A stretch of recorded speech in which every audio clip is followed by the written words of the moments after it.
ആരെ തട്ടുകടയില് പോണത്? ഇന്ന് ഞങ്ങൾ പോകുന്നത് ജിമോൻ ചേട്ടന്റെ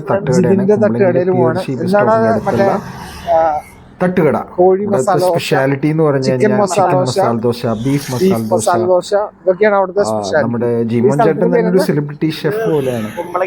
ബണ്ടാനൊക്കെ ധരിച്ച് അടിപൊളി സ്റ്റൈലാണ്. ഓക്കെ, ഒരു പ്രത്യേക അങ്ങനെ സിമ്പിൾ പേരാണ്, തട്ടുകട എന്ന് മാത്രമേ എഴുതിയിട്ടുള്ളൂ. ആ നിൽക്കുന്നതാണ് നമ്മുടെ ജിമോൻ ചേട്ടൻ. ഓക്കെ, ജിമോൻ ചേട്ടൻ ഇപ്പം ബുൾസൈഡ് ഇതിലാണ്. ചിക്കൻ മസാല ദോശയുടെ വീഡിയോ കിട്ടുമെന്ന് വിചാരിച്ചിട്ടാണ് വന്നത്. ഇപ്പം പുള്ളിക്കാരനിപ്പം ഭയങ്കര തിരക്കിലാണ്.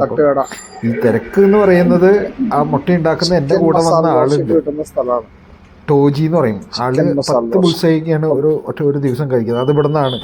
ഇത് അങ്ങോർക്ക് ഉണ്ടാക്കുന്ന അങ്ങോരുടെ സഹായി ഉണ്ട് ബിബിൻ, ആളെയും കാണിച്ചു തരാം.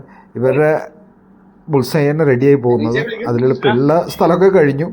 ഇനി അടുത്ത റൗണ്ടിലാണ് ബാക്കിയുള്ള 4 ഒരാൾക്കുള്ളത് ശരിയാക്കേണ്ടത്. അപ്പോൾ അത് തന്നെ. ഇതാണ് നമ്മുടെ ടോജി. അപ്പോൾ ടോജി ചേട്ടനോട് ചോദിക്കാം, 10 അടിച്ചിട്ട് നിൽക്കുക. അല്ല, 10 ആയിട്ടില്ല, 8 ആയിട്ടുള്ളൂ ഇപ്പോൾ. ആളത് ഇനി കാത്തിരിക്കുകയാണ് അടുത്തതിന് വേണ്ടി. ഒരു മെക്കാനിക്കാണ്, പഴയ SD റൂട്ടിംഗ് RD350 EMS, നല്ലൊരു മെക്കാനിക്കാണ് ടോജി. ആള് കടയിൽ പോയി ആള് ബൈക്ക് നന്നാക്കുന്ന ആളെ എന്തായാലും തിരിച്ച് പള്ളി കൊണ്ടുപോയിട്ട് ആളെ സഹായിപ്പിക്കും.